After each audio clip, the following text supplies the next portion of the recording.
two-time champion Will Power. How does that sound? Did anyone else That was watch that cool. race? Come on, I didn't, boys. but I watched the highlights. That was so cool. That was a tense and really gnarly race, to be honest. Are you on Yeah. board the IndyCar train, Tristan? I'm I'm slowly getting into it. Like the more I talk to you boys, the more I feel peer pressure to watch it. But I watched all the highlights, and obviously, I mean, pretty successful weekend for all us, Anzacs over there. I mean, I think Hunter McElroy won a championship. Rookie of the year. Oh, He got Rookie of the Year, right. which is an awesome result Scott for him. McLaughlin re-signed on for Yep. 3 more years, I think. Yeah. He's winning it next year. I'm putting money on it. I honestly, I think you might $50. be right. I Yeah. think you might be right. Let's all put $50 on it, and then if we all put $50, we should be able to buy a new studio, a podcast studio, if he wins with those odds. Yeah. Honestly, like it was a great race, and someone said I don't think that this track is good for the season finale because it's got so much consequences, and I was like, that's exactly what you want for a season finale. I mean, I don't know if I don't think Will Power is complaining. Nah, no way.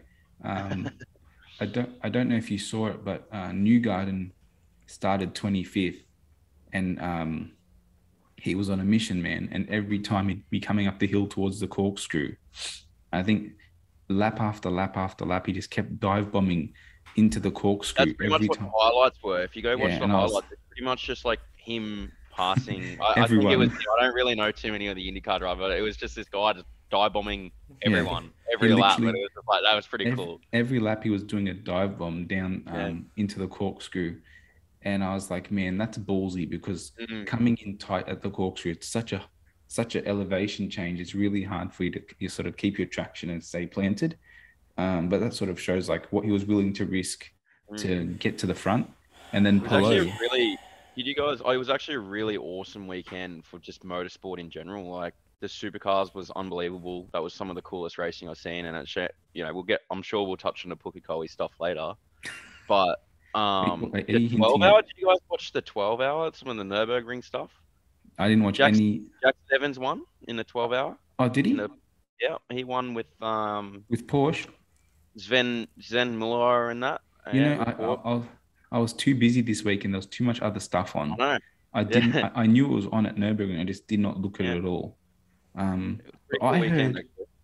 heard this week that he has a test drive lined up with Brad Jones Racing.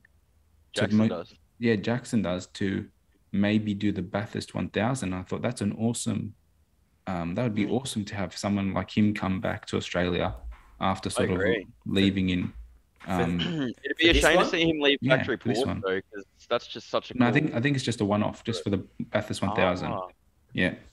For this one, not for this one. Yeah, I think for this one. Isn't it like 2 weeks away? Yeah. No, it's a month away. Really? Still though, I thought they'd already announced their lineups. Yeah. Well, actually, did you guys see what happened at Pukekohe with Will Brown and Mark Winterbottom? I want to touch on that. I thought that was big consequences. Before we do, that car, they don't have a spare. Yeah, so they don't have a spare. Yeah. And so there's rumors now that Greg Murphy and Richie Sanaway might not even be on the grid, and if they are, they won't be with Erebus. Yeah, well, I heard that Adderton is willing to buy a car. Yeah. Just to get them on the grid, and I don't know if he was to buy a car, if Erebus would then run it. I still think they would probably do that. You know what though? Realistically, there probably would be a few cheap cars ready to be sold because I'd say Triple Eight have a few that they want to get rid of. Yeah, because at the end of the year, they're either going into Super 2s or they're going into museums. But yeah, I mean, I want to touch on that. Was Zach Brown's going to buy them and? Yeah, or a few of those rich British men who seem to take him out at Goodwood and all that kind of stuff. I think before we move to supercars quickly, I had a few things I wanted to touch on. I suppose we sort of touched on it with the super license business. I just wanted to know what you guys thought about the whole idea that if you're an IndyCar driver and you've been racing against guys who have come from F1 and you've been beating them or mixing it with them and you've been doing it for say 4 years, is the super license even relevant to you anymore? Are you talking about Scott McLaughlin? I'm just talking about anyone in general, right? So I suppose it's mainly for Herder, because he's the one who it's about.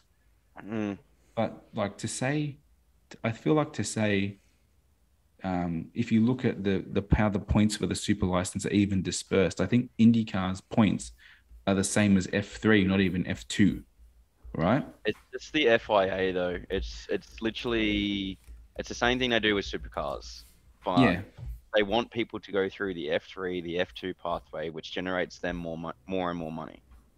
And so what they do is they make the points for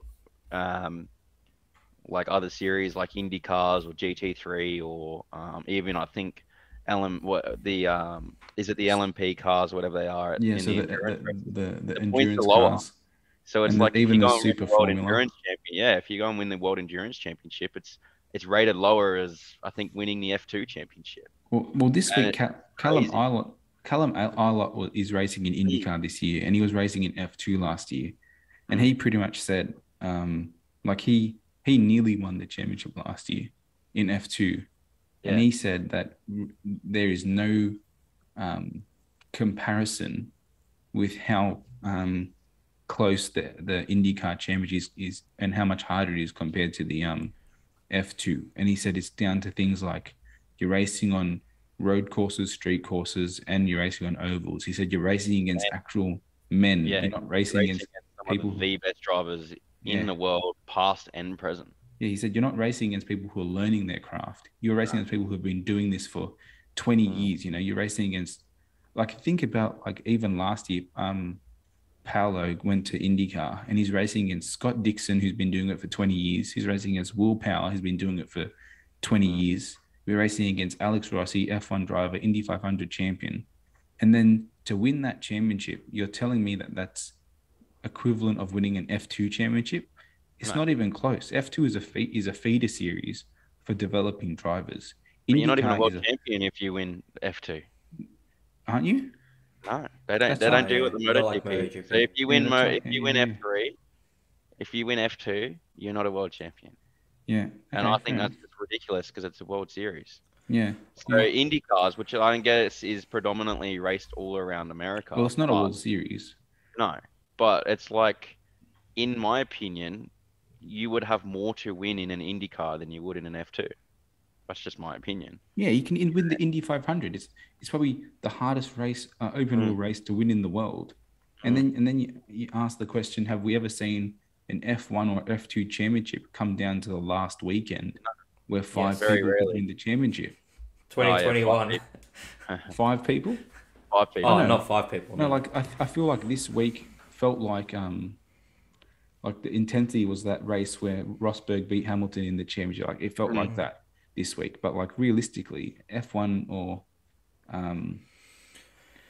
F2 is finished is set before the season finishes. I think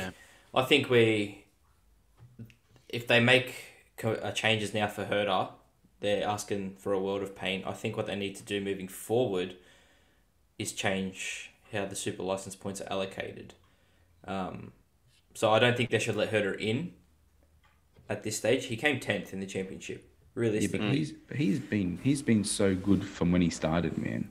Yeah, but you're looking at the only Scott McLaughlin's been in the sport for 2 years. He came 4th or 5th or whatever.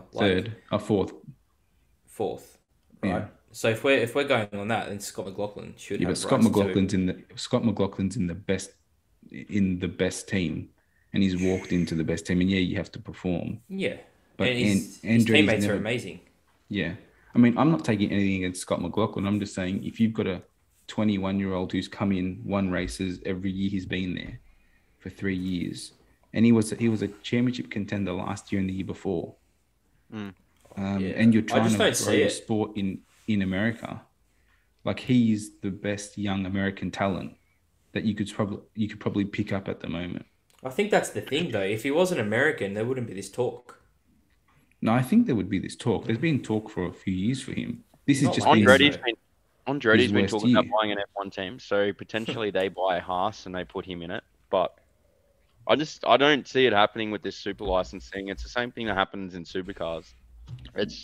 It's literally just designed to encourage people to go through the feeder series of, in F1, we're talking F3, F2, and go through that open wheeler program of, you race on the European circuit and you make it in F1. I think what IndyCar are doing at the moment are flipping the script a bit, and they're starting to gain probably more global traction in terms of popularity than I would even say what F1 is. And I think that's why you're seeing such a big push with F1 to start doing things like Drive to Survive and all these, documentaries and Netflix series that start to engage people in the sport, because I think a lot of their population is starting to swap over to IndyCars. I would hope so. Awesome racing. I'm just not one of them yet, but I will be. I'll jump on a bandwagon one day. They got to come back to the Gold Coast. Yes. Let's make that happen. How do we make that happen? Let's get Will on the pod. We need to find someone who's got stupid money. Roger Penske, if you are listening to this. The thing, Roger Penske never spends money. Never wastes money, mate. He's always investing in things that don't waste money, and flying the cars halfway across the world is definitely not making a lot of money, except for maybe some exposure. Especially not at Gold Coast, where we can only get maybe 160,000 people to a racetrack over a weekend. Where maybe take him to Tailem Bend. That's a track that IndyCar would thrive at. Oh man, that's that'd be so fucking far away. I can't stand that. I mean, it looks like such a cool track if you were to go there, but to watch it on TV, it's just boring. It's just follow the leader. It is, but I think it's also boring because there's nothing there yet. It's just an empty paddock. There's not even a tree. You're like looking in the background for a tree. There's like not even that. Put some fences, put some hills up, make some hills. Exactly.